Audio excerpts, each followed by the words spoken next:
Sientes que a pesar de tus oraciones y fe, tu sanación no llega. Tal vez no es una falta de fe, sino la presencia de algo que estorba. En Marcos 9:29, Jesús declaró: esta clase solo puede salir con oración y ayuno. Esta afirmación revela que hay espíritus malignos tan arraigados que solo pueden ser expulsados con disciplina espiritual profunda. Muchos creyentes ignoran que algunas dolencias físicas y emocionales no son solo naturales, sino ataques directos de fuerzas espirituales que bloquean la restauración que Dios ya ha decretado. Hoy veremos cómo identificar ese espíritu oculto que impide tu sanidad y te mostraremos cómo eliminarlo de raíz. Te ayudaremos a reconocer su influencia, a enfrentarla con autoridad espiritual y a recuperar lo que el enemigo te ha robado. ¿Estás listo para entender lo que Dios tiene reservado para ti? Desde tiempos antiguos el ser humano ha buscado respuestas para su dolor. Cuando el cuerpo sufre, lo natural es acudir a un médico, buscar tratamiento, investigar diagnóstico.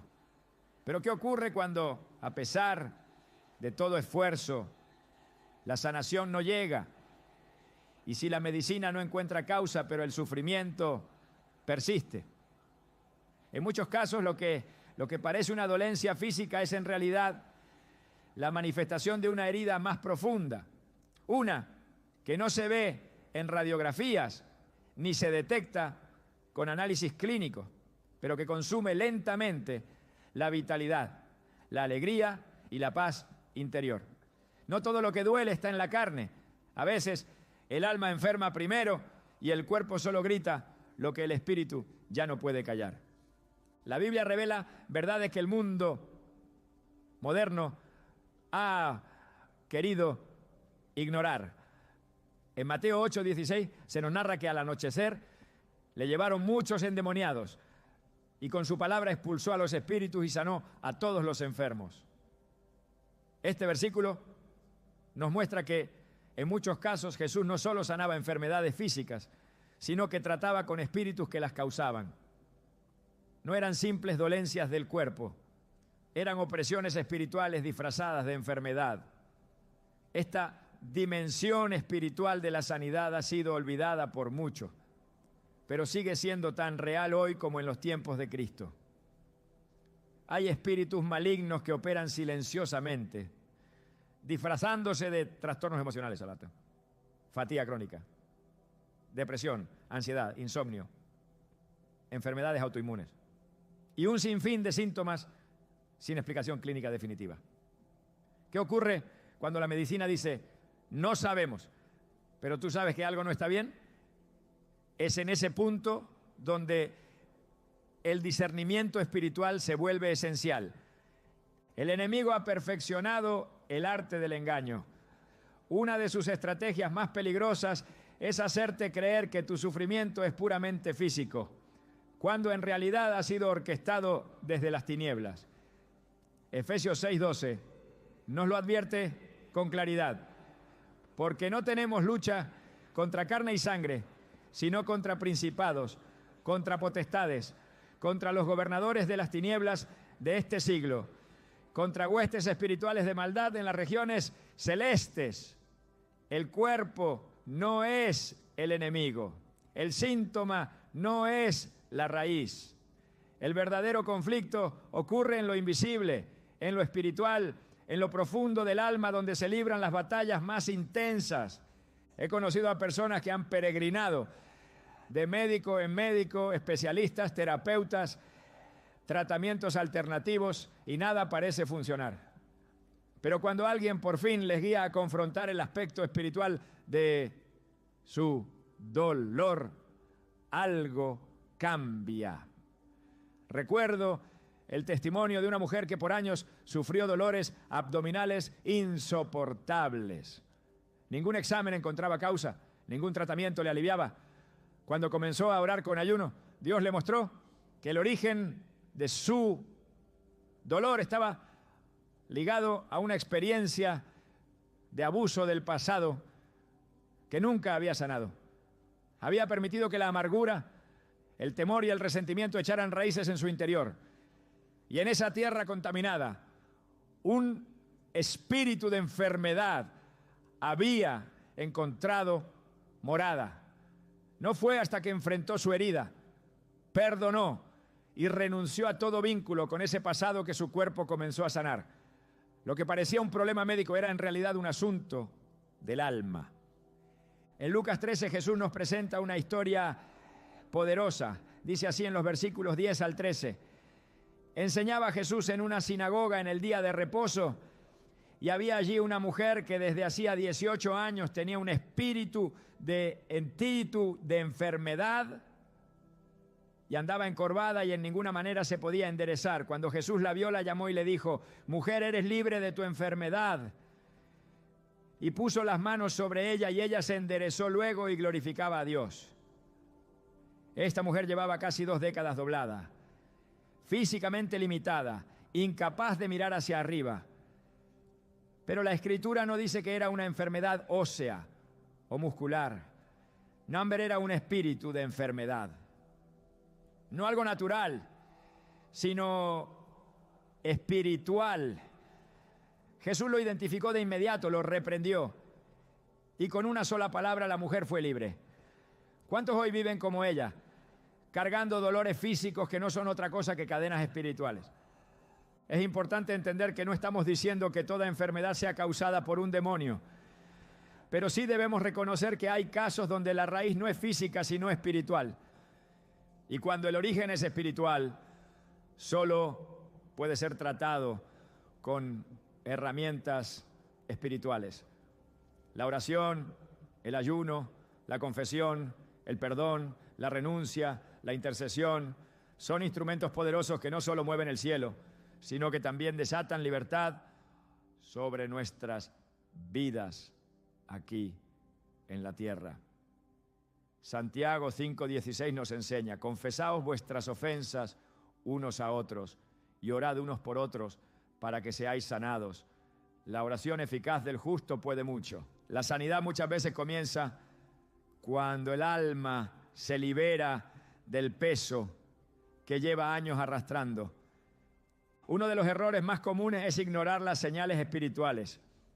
Cuando hay patrones de enfermedad que se repiten en generaciones, cuando una persona vive enferma justo después de un trauma o una pérdida, cuando los síntomas comienzan a involucrarse en relaciones espiritualmente tóxicas o ambientes cargados de oscuridad, es hora de levantar la mirada y hacer preguntas más profundas.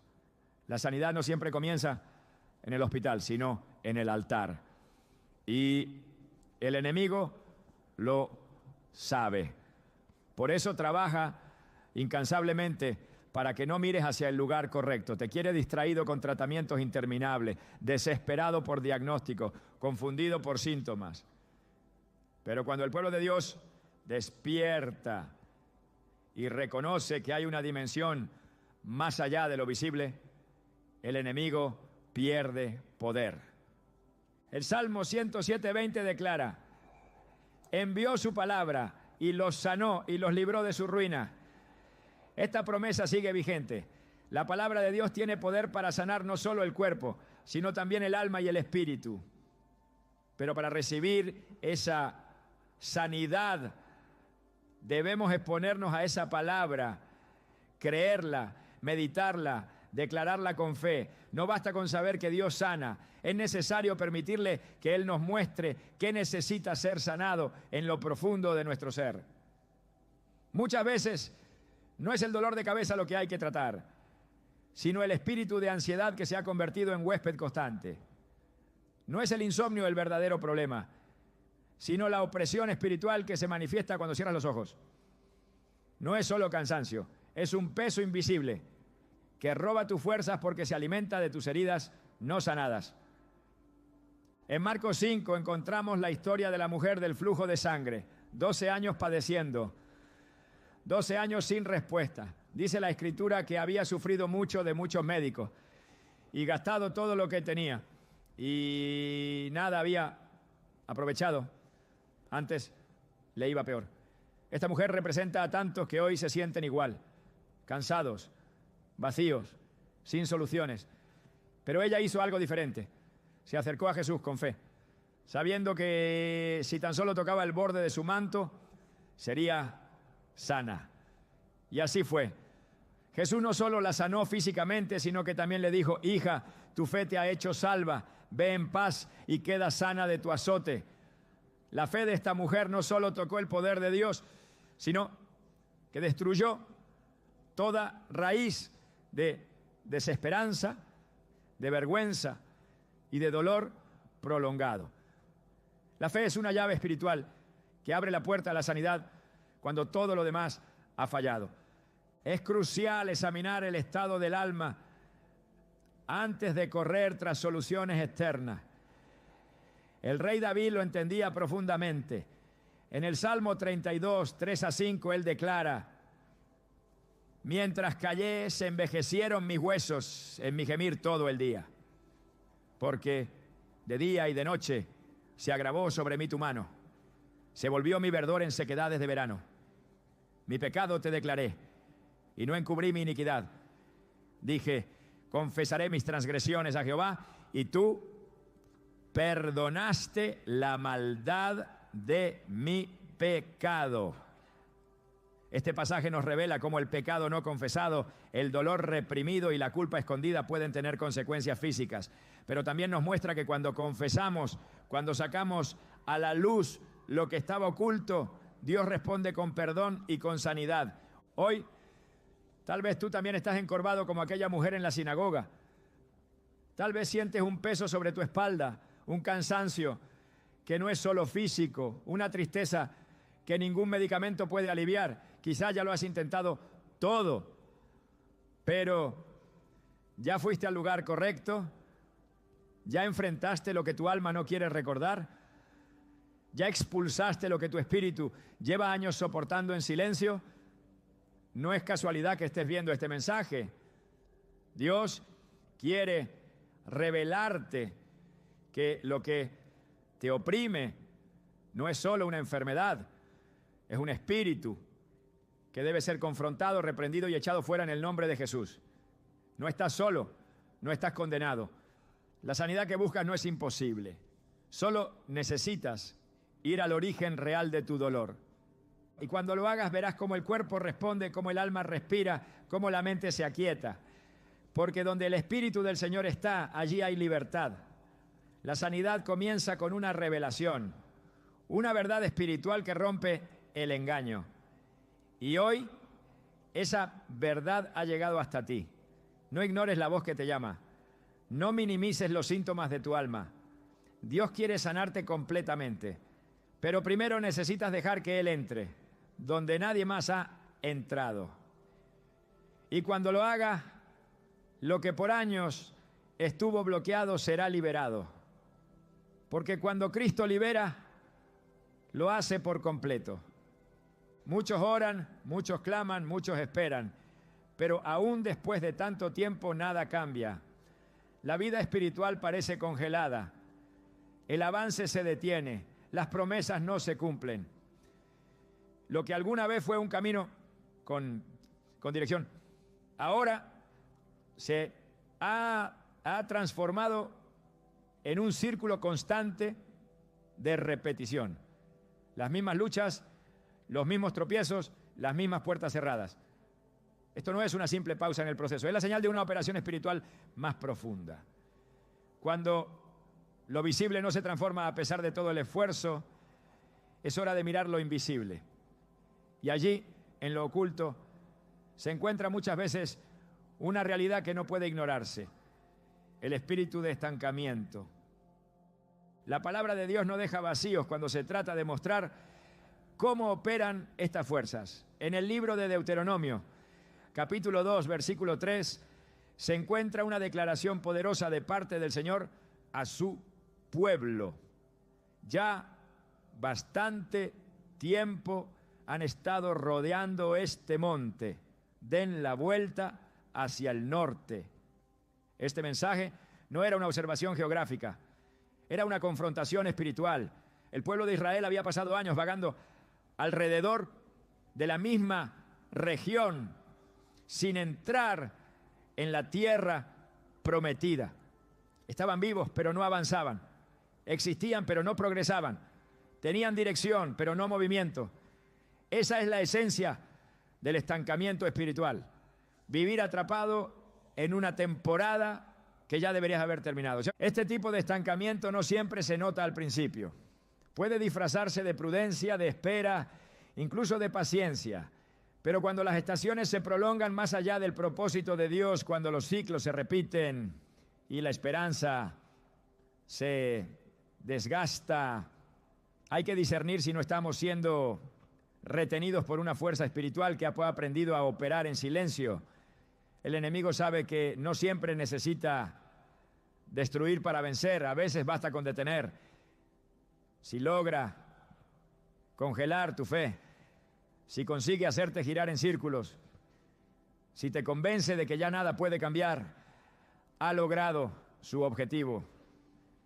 En Números 14, 33 a 34 se describe otra escena reveladora. Y vuestros hijos andarán pastoreando por el desierto 40 años y sufrirán por vuestras infidelidades hasta que vuestros cuerpos sean consumidos en el desierto. Conforme al número de los días, de los 40 días en que reconocisteis la tierra, llevaréis vuestras iniquidades 40 años, un año por cada día. El pueblo había dudado de Dios, había dejado que el temor les impidiera entrar y como consecuencia quedaron atrapados en un desierto que no fue diseñado para retenerlos, sino para prepararlos. Pero el estancamiento provocado por la desobediencia y la incredulidad se convirtió en prisión. Es vital entender que el estancamiento espiritual no siempre es el resultado de falta de esfuerzo. Muchas veces es el fruto de puertas abiertas que nunca se cerraron, de pactos que no fueron rotos, de hábitos que persisten bajo una apariencia de normalidad. El enemigo no siempre actúa con violencia, a veces opera con persistencia. Un ciclo de enfermedad recurrente, una cadena de pensamientos limitantes, una incapacidad constante para concluir lo que se empieza, son algunas de las manifestaciones que delatan la presencia de un espíritu de estancamiento.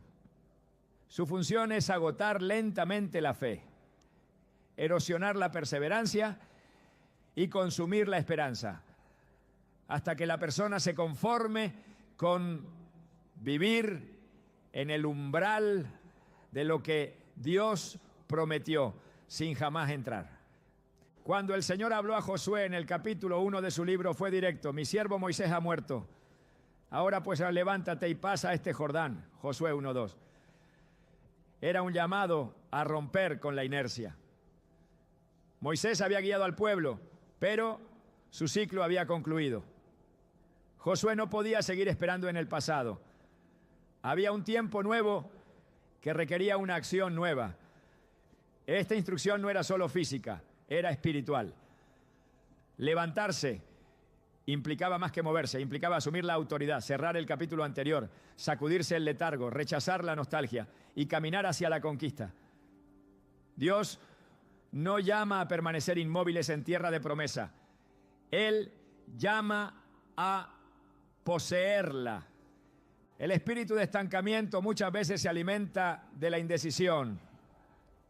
En 1 de Reyes 18:21, el profeta Elías desafía al pueblo con palabras penetrantes. ¿Hasta cuándo claudicaréis entre dos pensamientos? Si Jehová es Dios, seguidle, y si Baal, id en pos de él. El pueblo no estaba muerto, pero tampoco vivo espiritualmente. Existían en un estado de tibieza, de dualidad, de inestabilidad, y en ese lugar no hay sanidad, no hay crecimiento, no hay avance. La parálisis espiritual muchas veces no es por falta de poder divino, sino por falta de decisión humana. El estancamiento se instala donde no hay determinación. La libertad se manifiesta donde hay entrega total. La Escritura también muestra que el estancamiento puede estar vinculado al olvido del pacto. En Jueces 2:10 a 11 se nos dice: y toda aquella generación también fue reunida a sus padres. Y se levantó después de ellos otra generación que no conocía a Jehová, ni la obra que él había hecho por Israel. Después, los hijos de Israel hicieron lo malo ante los ojos de Jehová y sirvieron a los Baales. Cuando se pierde la memoria espiritual, el alma pierde dirección. El pueblo no fue destruido por un ejército, sino por una desconexión. Sin referencia del pasado, sin obediencia en el presente, quedaron atrapados en ciclos de opresión. Así opera también el estancamiento. Borra la visión, entierra las promesas, repite el dolor. Pero el plan de Dios nunca ha sido la permanencia en el desierto. Él no creó al hombre para que dé vueltas sobre el mismo punto, sino para que crezca, avance y conquiste. Isaías 43, 18 a 19 declara con poder: no os acordéis de las cosas pasadas, ni traigáis a memoria las cosas antiguas. He aquí que yo hago cosa nueva, pronto saldrá a luz. ¿No la conoceréis? Esta es la voz de Dios rompiendo el ciclo. Es el grito del cielo anunciando que hay algo nuevo, que ya es tiempo de salir del lugar donde el alma ha sido retenida. Cuando el alma es tocada por este espíritu de estancamiento, se pierde el deseo de crecer. Se prefiere la seguridad de lo conocido, aunque eso signifique permanecer herido. En lugar de correr hacia la sanidad, se racionaliza el dolor. En lugar de conquistar lo prometido, se protege lo acostumbrado.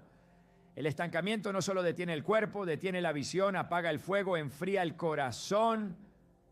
La sanidad que no llega muchas veces no está bloqueada por falta de poder divino, sino por un patrón de repetición que no ha sido confrontado.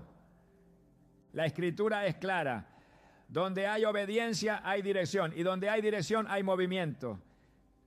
En Éxodo 14:15, en medio de un momento de desesperación, Dios le dice a Moisés: ¿por qué clamas a mí?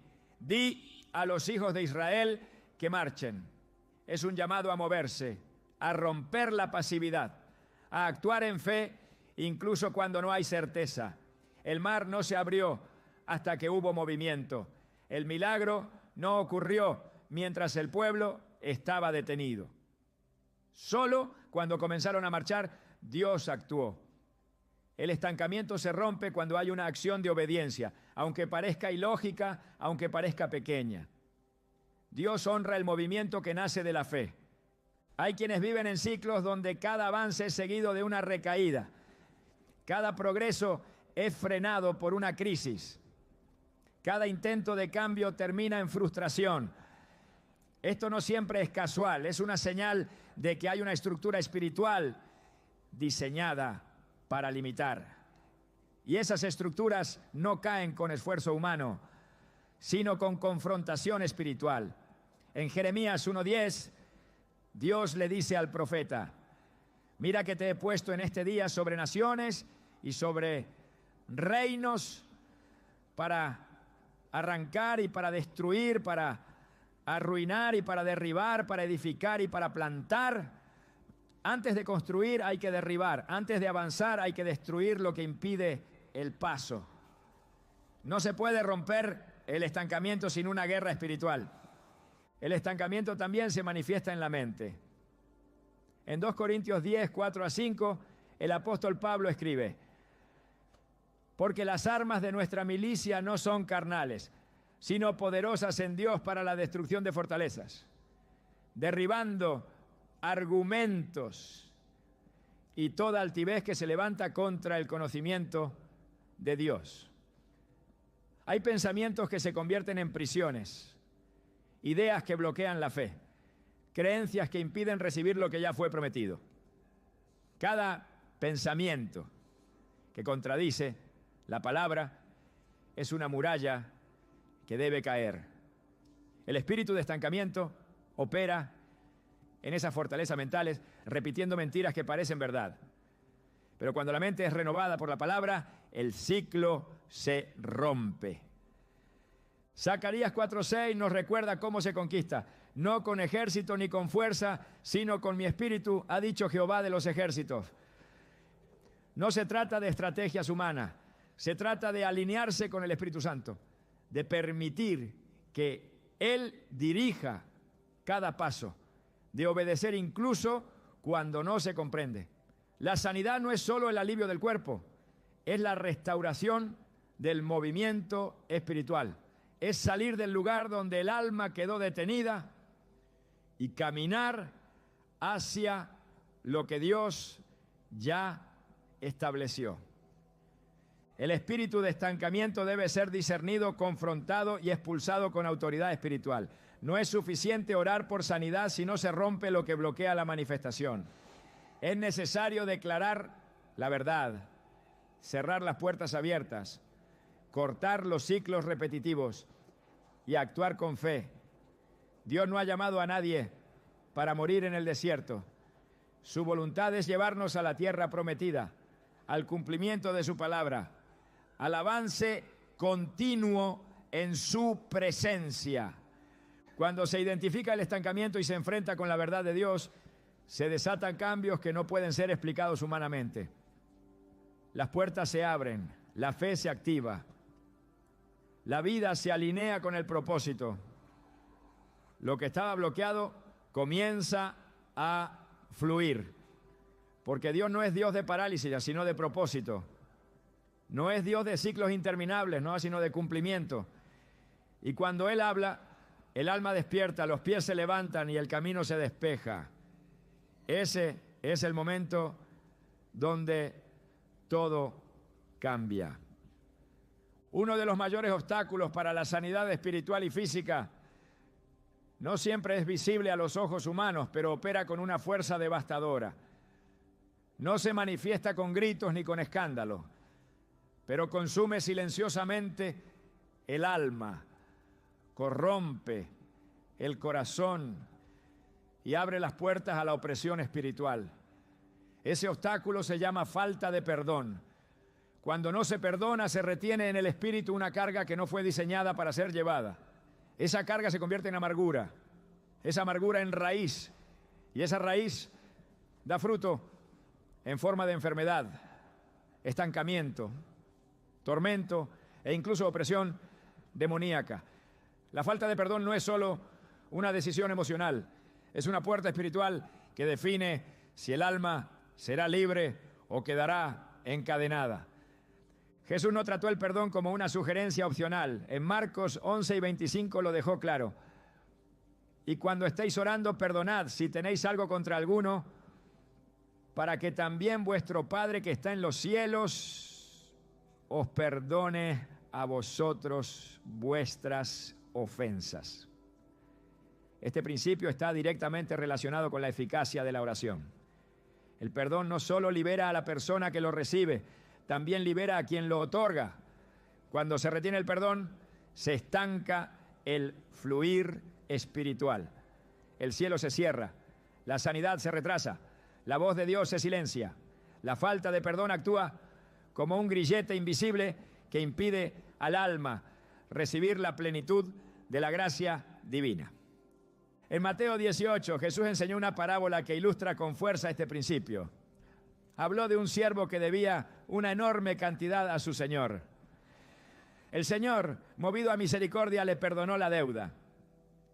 Pero ese mismo siervo, al encontrar a otro que le debía una cantidad mucho menor, no quiso perdonarlo y lo mandó a la cárcel. Al enterarse, el Señor lo llamó y le dijo: ¿no debías tú también tener misericordia de tu consiervo, como yo tuve misericordia de ti? Mateo 18:33. Y lo entregó a los verdugos hasta que pagara todo lo que debía. Luego Jesús concluye con palabras que estremecen.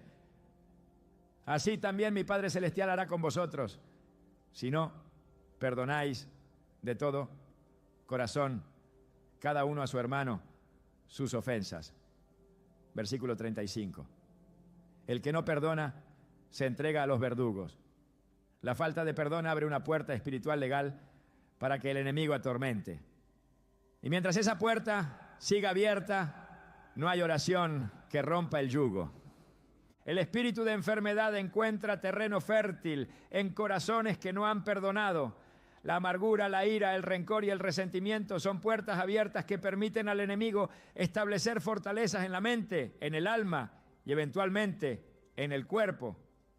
Hebreos 12:15 advierte, mirad bien, no sea que alguno deje de alcanzar la gracia de Dios, que brotando alguna raíz de amargura os estorbe y por ella muchos sean contaminados. Esa raíz no es visible al principio, se oculta bajo palabras, actitudes o silencios, pero crece con fuerza y cuando florece no solo contamina al que la lleva, sino a todos los que lo rodean. Esa raíz impide que la gracia fluya y donde la gracia no fluye, la sanidad se bloquea. Dios es justo. Él no puede liberar a quien retiene lo que Él le ha mandado soltar. En el modelo de oración que Jesús enseñó, conocido como el Padre Nuestro, el principio es ineludible. Perdona nuestras deudas como también nosotros perdonamos a nuestros deudores, Mateo 6:12.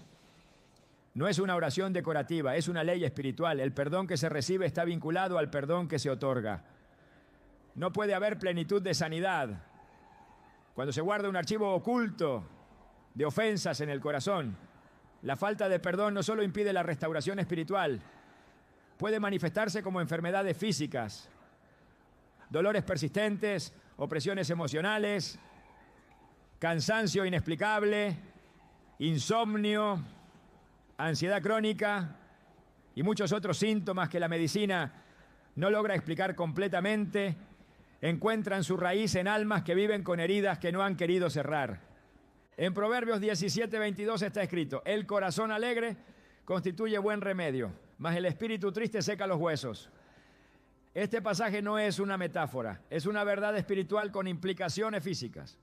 El corazón que guarda dolor, tristeza, resentimiento o rencor se convierte en un terreno seco, infértil, sin capacidad de restauración. El cuerpo sigue funcionando, pero sin vitalidad. Las emociones se apagan. La fe se debilita y el alma se endurece. Y en ese terreno, el enemigo siembra enfermedades que no tienen causa médica, pero sí origen espiritual. La falta de perdón no solo es pecado, es desobediencia directa a la naturaleza del Evangelio. Dios perdonó nuestras faltas con amor incondicional y espera que ese mismo amor fluya a través de nosotros. En Colosenses 3:13 se nos instruye, soportándoos unos a otros y perdonándoos unos a otros, si alguno tuviere queja contra otro. De la manera que Cristo os perdonó, así también hacedlo vosotros. No hay excepción, no hay condiciones. El perdón no se basa en lo que el otro merece, sino en lo que Dios ya nos dio. Y al perdonar, no se justifica la ofensa, se rompe la cadena que une al alma con el pasado. Ese acto libera al espíritu, purifica el corazón y restablece la comunión con Dios. La resistencia al perdón muchas veces está enraizada en el deseo de justicia. Pero la justicia del hombre es imperfecta. El juicio que libera es el juicio de Dios. Romanos 12:19 dice, no os venguéis vosotros mismos, amados míos, sino dejad lugar a la ira de Dios. Porque escrito está, mía es la venganza, yo pagaré, dice el Señor. El alma que perdona entrega su causa a Dios. Renuncia al derecho de castigar y deja en manos del juez justo la restitución. Y cuando se hace ese acto de fe, el cielo interviene, las cadenas caen, la opresión se disipa, la sanidad comienza. Muchos oran por sanidad, pero no han soltado la ofensa. Claman por liberación, pero retienen las heridas. Piden intervención divina, pero se aferran al recuerdo del daño recibido. Esas oraciones no tienen poder. Salmo 66, 18, declara: si en mi corazón hubiese yo mirado a la iniquidad, el Señor no me habría escuchado. No basta con orar, hay que orar con un corazón limpio. Y el perdón es la llave que limpia el alma de toda impureza relacional. No hay milagro más poderoso que un alma que decide soltar la ofensa, bendecir al que le hirió y confiar en que Dios hará justicia. El perdón no es un sentimiento, es una decisión espiritual. Es declarar con autoridad que el pasado no tendrá poder sobre el presente. Es cerrar la puerta al enemigo que se alimenta de la herida abierta, es decir, con convicción. Aunque dolió, no me quedaré atrapado en este dolor. Es un acto de guerra espiritual. En el momento en que se pronuncia el perdón con sinceridad, los cielos se abren, los tormentos se detienen y la paz de Dios comienza a fluir como un río sobre las zonas más secas del alma. Jesús, en su momento de mayor agonía, colgado en la cruz, exhalando sus últimas fuerzas, no gritó juicio, no exigió venganza, no condenó a sus verdugos. Pronunció una oración que resuena con poder eterno: Padre, perdónalos, porque no saben lo que hacen. Lucas 23, 34. Ese acto rompió la maldición del pecado, desarmó al enemigo y abrió la puerta de la redención. Si el Hijo de Dios, inocente y perfecto, pudo perdonar en el momento más oscuro, ¿cuánto más deberíamos hacerlo nosotros que hemos recibido ese mismo perdón? No se puede avanzar en la vida espiritual con cargas no resueltas. No se puede entrar en la plenitud de la sanidad sin haber enfrentado primero las heridas del alma. La falta de perdón es una prisión invisible. La amargura es un veneno lento. El resentimiento es una trampa disfrazada de justicia. Pero la palabra de Dios ofrece una salida. Efesios 4, 31 a 32 lo expresa con claridad. Quítense de vosotros toda amargura, enojo, ira, gritería y maledicencia y toda malicia. Antes sed benignos unos con otros, misericordiosos, perdonándoos unos a otros, como Dios también os perdonó a vosotros en Cristo. No se trata de un consejo, sino de una orden que conduce a la libertad. La sanidad completa comienza cuando el alma suelta, el corazón que suelta el dolor, la mente que renuncia al recuerdo tóxico, el espíritu que se abre a la gracia divina. Ese es el terreno donde Dios puede plantar restauración verdadera. Ninguna cadena del pasado puede resistir el poder del perdón. Ninguna fortaleza demoníaca puede mantenerse en pie donde el amor ha vencido al rencor. Y ninguna enfermedad puede seguir dominando donde el alma ha sido purificada por la decisión de liberar a quien había sido retenido. Hoy el llamado es claro: no basta con querer sanar, hay que remover lo que estorba. Y si lo que estorba es la falta de perdón, entonces el primer paso hacia la sanidad es decir, perdono.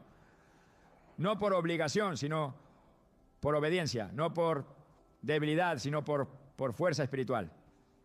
No porque el otro lo merezca, sino porque Dios lo ordena. Y cuando esa palabra se pronuncia con fe, el enemigo pierde todo derecho legal. El espíritu de enfermedad que se alimenta del odio se queda sin sustento. El alma se libera y la sanidad comienza a manifestarse. El miedo no es una emoción cualquiera, no es simplemente una reacción natural ante el peligro. El miedo, cuando no es confrontado a la luz de la verdad de Dios, se convierte en una estructura espiritual que paraliza la fe, debilita el alma y bloquea completamente el fluir del poder divino. En la superficie puede parecer un simple sentimiento de inseguridad, pero en lo profundo es una de las herramientas más efectivas que el enemigo utiliza para sembrar dudas, romper convicciones y evitar que se manifieste lo que el cielo ya ha decretado. El miedo no entra con estruendo, entra con susurro. Se presenta disfrazado de lógica, de prudencia, de realismo. Dice cosas como, ¿y si no te sanas? ¿Y si esto no cambia nunca? ¿Y si todo empeora? Es en esas preguntas donde empieza a erosionarse la fe. Y una fe debilitada es terreno fértil para el estancamiento, la enfermedad y el silencio de Dios. En 2 Timoteo 1:7, el apóstol Pablo declara con contundencia, porque no nos ha dado Dios espíritu de cobardía, sino de poder, de amor y de dominio propio. Esto no es una expresión simbólica, es una afirmación directa. El miedo es un espíritu y como tal debe ser confrontado espiritualmente.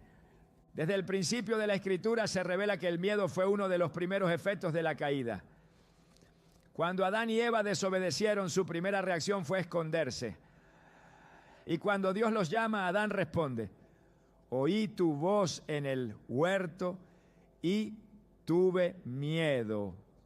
Génesis 3:10. El miedo fue la primera señal de que la relación con Dios había sido rota. El hombre que antes caminaba en libertad ahora se escondía. El miedo siempre empuja a huir de la presencia de Dios. Y fuera de su presencia no hay sanidad, no hay restauración, no hay libertad.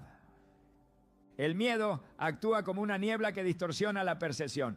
Donde hay miedo, las promesas se ven lejanas. Las oraciones se sienten débiles. El futuro parece oscuro. La fe no desaparece de golpe, pero empieza a diluirse en la incertidumbre. En Números 13, cuando los espías fueron enviados a explorar la tierra prometida, todos vieron la misma realidad. Una tierra fértil, llena de frutos, pero habitada por gigantes. Solo 2 de ellos, Josué, Caleb, creyeron que podían conquistarla. El resto, atemorizados, dijeron, no podremos subir contra aquel pueblo, porque es más fuerte que nosotros. El miedo transformó una promesa en una amenaza. El pueblo creyó, es esa versión, y como resultado quedaron condenados a vagar en el desierto. El miedo no solo paraliza, puede retrasar años el cumplimiento de un propósito divino. Hay una guerra espiritual en curso y el campo de batalla es la mente. Romanos 8:15 afirma, pues no habéis recibido el espíritu de esclavitud para estar otra vez en temor, sino que habéis recibido el espíritu de adopción por el cual clamamos. Abba, Padre. El miedo esclaviza, hace al alma retroceder cuando debería avanzar. El miedo susurra que es tarde, que es inútil, que ya no hay oportunidad. Pero la adopción divina nos asegura acceso pleno al corazón del Padre, y en Él no hay lugar para el temor. Donde hay paternidad divina, hay seguridad. Donde hay amor perfecto, el miedo no puede sostenerse. El temor no solo afecta la fe, también afecta el cuerpo. Provoca tensión, insomnio, debilitamiento del sistema inmunológico, fatiga y desequilibrio emocional. Es una señal visible de un conflicto espiritual invisible. En muchas ocasiones, la raíz de la enfermedad no está en una bacteria o un virus, sino en un miedo constante, una ansiedad no tratada, una angustia que se ha alojado en el alma y ha comenzado a influir en el cuerpo. El Salmo 34:4 da una respuesta contundente: busqué a Jehová y Él me oyó y me libró de todos mis temores. La oración no solo libera del peligro, libera del miedo al peligro, y esa diferencia lo cambia todo. Jesús enfrentó esta realidad con autoridad en múltiples ocasiones. Antes de realizar un milagro, pronunció una frase clara: no temas. No lo decía como una simple palabra de consuelo, sino como una orden espiritual. En Marcos 5:36, cuando informan a Jairo que su hija ha muerto, Jesús le responde, no temas, cree solamente. Era una situación límite. La muerte ya había llegado. Pero Jesús sabía que si el miedo entraba, la fe no podría operar. El temor y la fe no pueden habitar el mismo espacio. Uno anula al otro. Donde hay temor, se interrumpe el flujo del poder divino. Pero donde hay fe, incluso la muerte retrocede. En el contexto espiritual, el miedo funciona como un permiso tácito. Lo que temes te domina. Lo que aceptas como inevitable se fortalece en tu vida. Job lo expresó así, porque el temor que me espantaba me ha venido y me ha acontecido lo que yo temía. Job 3:25. Esta declaración no es casual. Es una ley espiritual en acción. El miedo persistente, no confrontado con la verdad de Dios, puede convertirse en una realidad tangible. El enemigo trabaja con acuerdos. Si el alma acuerda con el temor, se cierra a la intervención divina. Por eso es imprescindible romper ese vínculo, declarar con la palabra, rechazar con la autoridad del Espíritu Santo todo pensamiento que no proviene de Dios. La palabra de Dios no ignora la realidad del miedo, pero no lo valida como parte del diseño del creyente. Isaías 41:10 lo confirma. No temas, porque yo estoy contigo. No desmayes, porque yo soy tu Dios, que te esfuerzo. Siempre te ayudaré. Siempre te sustentaré con la diestra de mi justicia. La clave para vencer el miedo no está en la negación, sino en la presencia. Dios no promete ausencia de problemas, pero sí su compañía constante. Y su presencia es suficiente para silenciar cada temor. La sanidad espiritual requiere enfrentar aquello que bloquea la obra de Dios. Y en muchos casos eso es el miedo. Miedo al fracaso, miedo a la pérdida, miedo a la enfermedad, miedo al rechazo, miedo al futuro. Cada uno de estos temores se convierte en una barrera invisible que impide que la fe crezca. La fe no florece en corazones llenos de temor.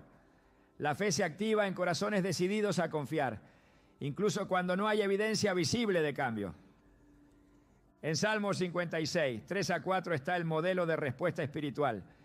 En el día que temo, yo en ti confío. En Dios alabaré su palabra. En Dios he confiado, no temeré. ¿Qué puede hacerme el hombre? No se trata de no sentir miedo, sino de no ceder al miedo, de reemplazar el temor con confianza, de responder al ataque con adoración, de levantar la palabra como escudo ante todo dardo del enemigo. El miedo se debilita cuando el alma se llena de verdad.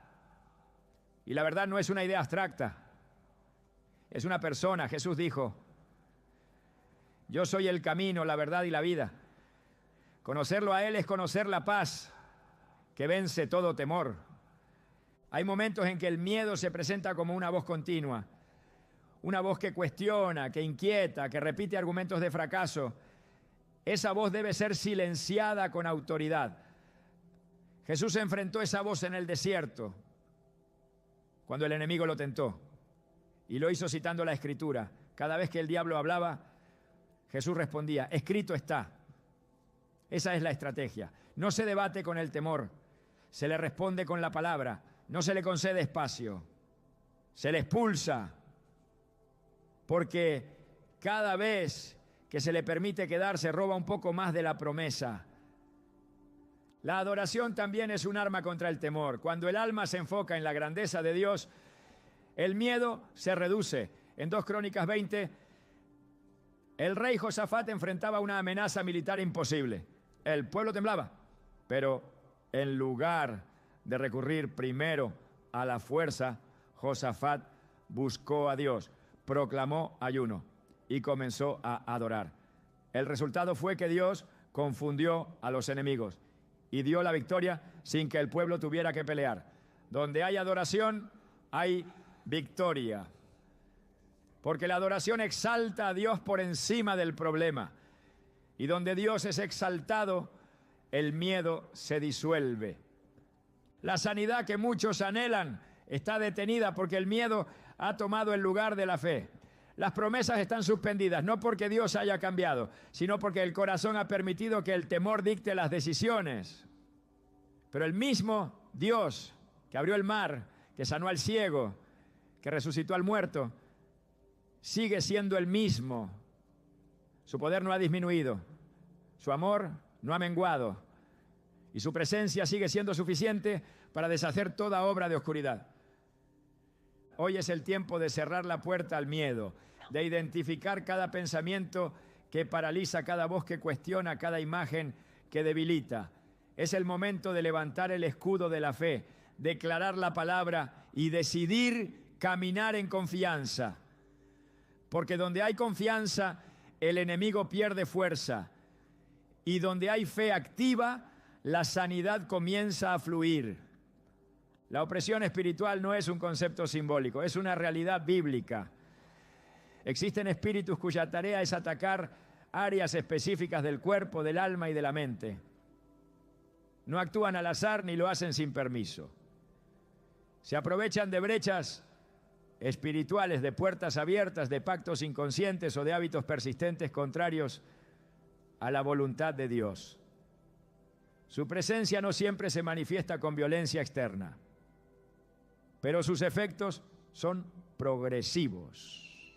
Agotamiento inexplicable, dolencias repetitivas, pérdida de energía vital, ciclos interminables de enfermedad.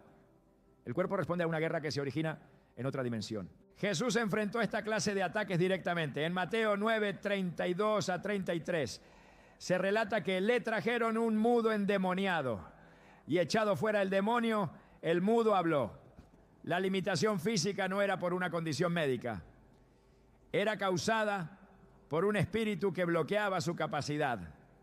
Al ser expulsado, el cuerpo fue liberado. En Lucas 13:11, otra mujer estaba encorvada por un espíritu de enfermedad desde hacía 18 años. No necesitaba terapia física, necesitaba una confrontación espiritual. Cuando Jesús reprendió al espíritu, ella se enderezó. Estos pasajes revelan que existen entidades designadas para oprimir áreas específicas del cuerpo. No todas las dolencias tienen raíz biológica. Muchas son síntomas visibles de una atadura invisible. En Efesios 6:12 se expone el sistema jerárquico de las fuerzas del mal. No tenemos lucha contra sangre y carne, sino contra principados, contra potestades, contra gobernadores de las tinieblas de este siglo, contra huestes espirituales de maldad en las regiones celestes. Hay organización, hay estrategias, hay asignaciones. Así como el reino de Dios tiene ángeles enviados para ministrar, el reino de las tinieblas tiene espíritus enviados a destruir. Estos espíritus se alimentan del pecado no confesado, de la ignorancia espiritual, de las declaraciones negativas, de los miedos arraigados. Su objetivo no es solo afligir, sino establecer dominio. Y cuando lo logran es necesario ejercer autoridad para desalojarlos. La autoridad espiritual no se basa en el volumen de la oración, sino en la posición del creyente en Cristo. Lucas 10:19 lo afirma con claridad. He aquí os doy potestad de hollar serpientes y escorpiones, y sobre toda fuerza del enemigo, y nada os dañará. Esta potestad no es retórica, es una delegación real de poder, pero debe ejercerse en santidad, con discernimiento y bajo la cobertura de la palabra. No se puede combatir en la carne lo que solo puede vencerse en el espíritu. Las armas no son humanas, son espirituales.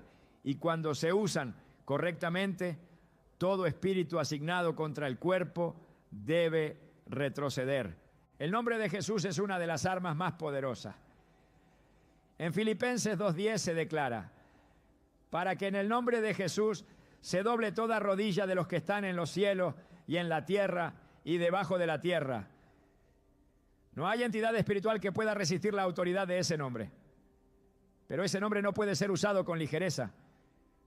Solo quienes están bajo su señorío, quienes viven rendidos a su voluntad, pueden invocar su poder con efectividad. La santidad es un escudo. La obediencia es una fortaleza. El enemigo reconoce la autoridad, no las apariencias.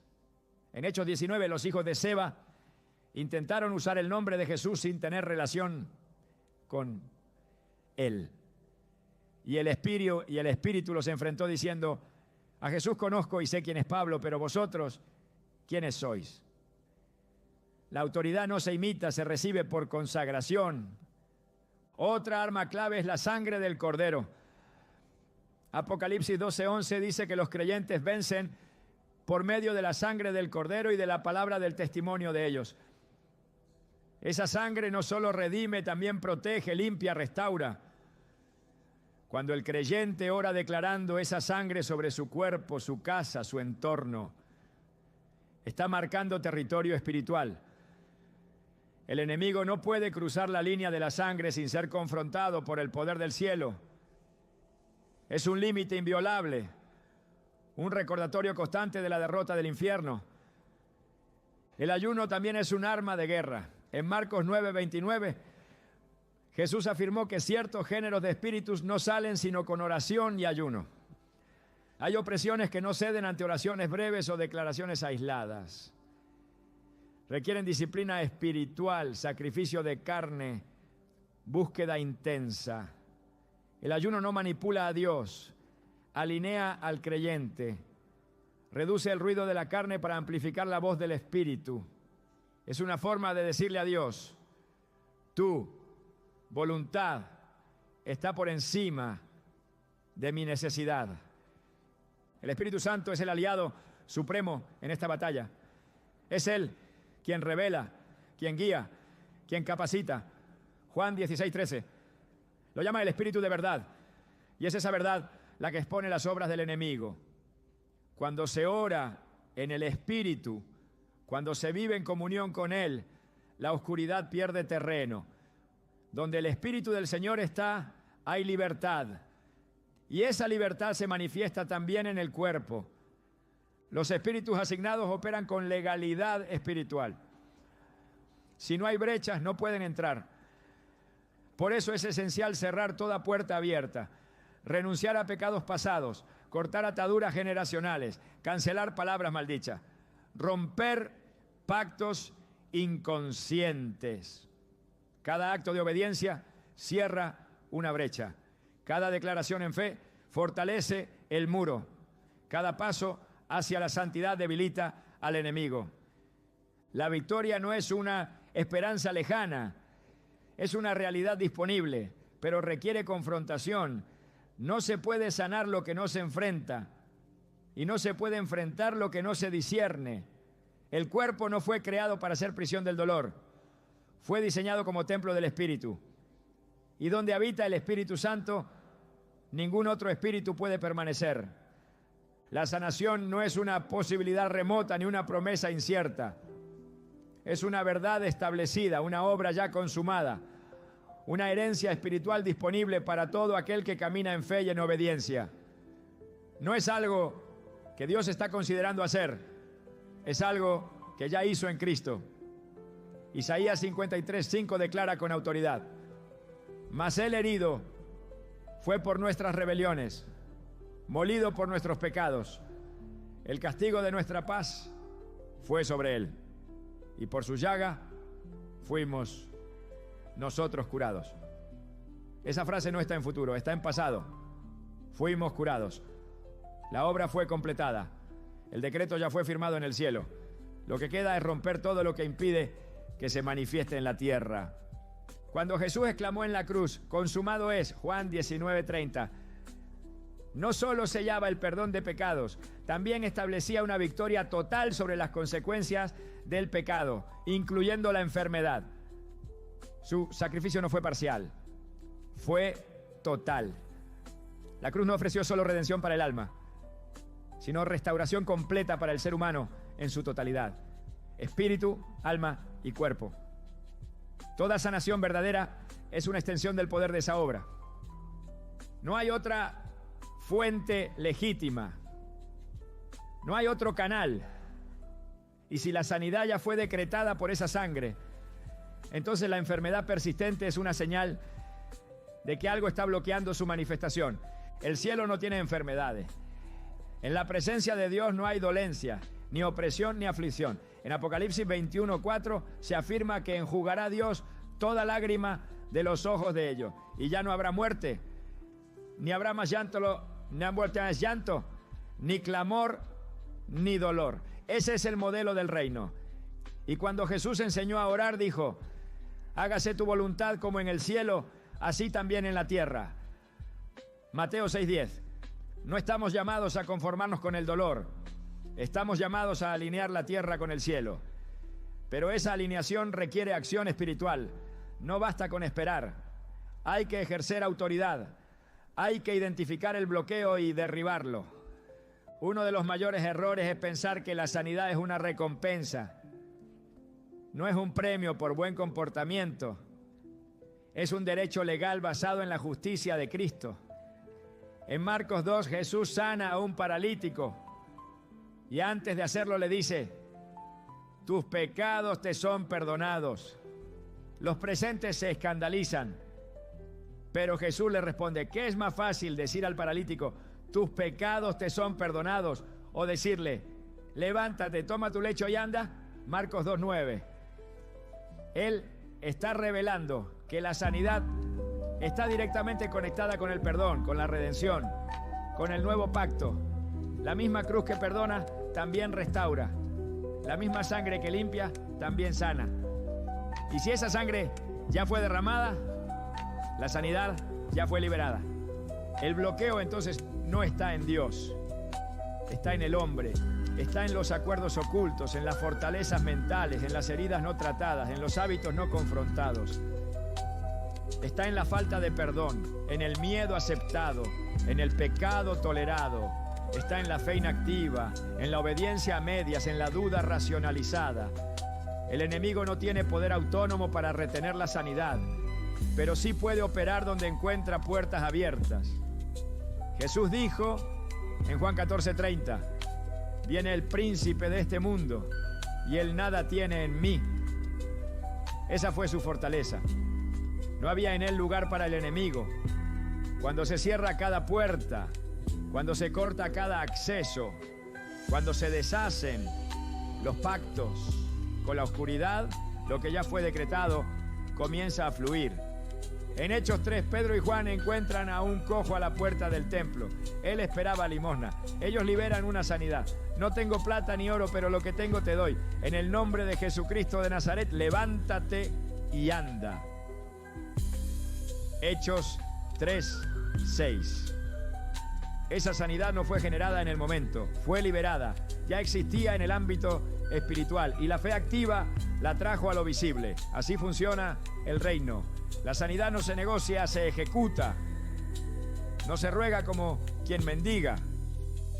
Se reclama como quien posee una herencia legítima. El creyente no está llamado a tolerar la opresión, sino a resistirla. Santiago 4:7 lo establece con claridad. Someteos pues a Dios, resistid al diablo y huirá de vosotros. La resistencia espiritual no es pasiva, es firme, es constante, es respaldada por la palabra. No se trata de insistencia emocional, sino de legalidad espiritual. El enemigo huye donde encuentra autoridad ejercida, y esa autoridad nace de la obediencia. Cuanto más alineado está el corazón con Dios, más fluye la manifestación del cielo sobre la tierra. La sanidad ya fue provista, el precio ya fue pagado, el decreto ya fue pronunciado, pero el alma necesita estar lista para recibirlo. Y eso requiere romper con todo pensamiento contrario a la verdad de Dios.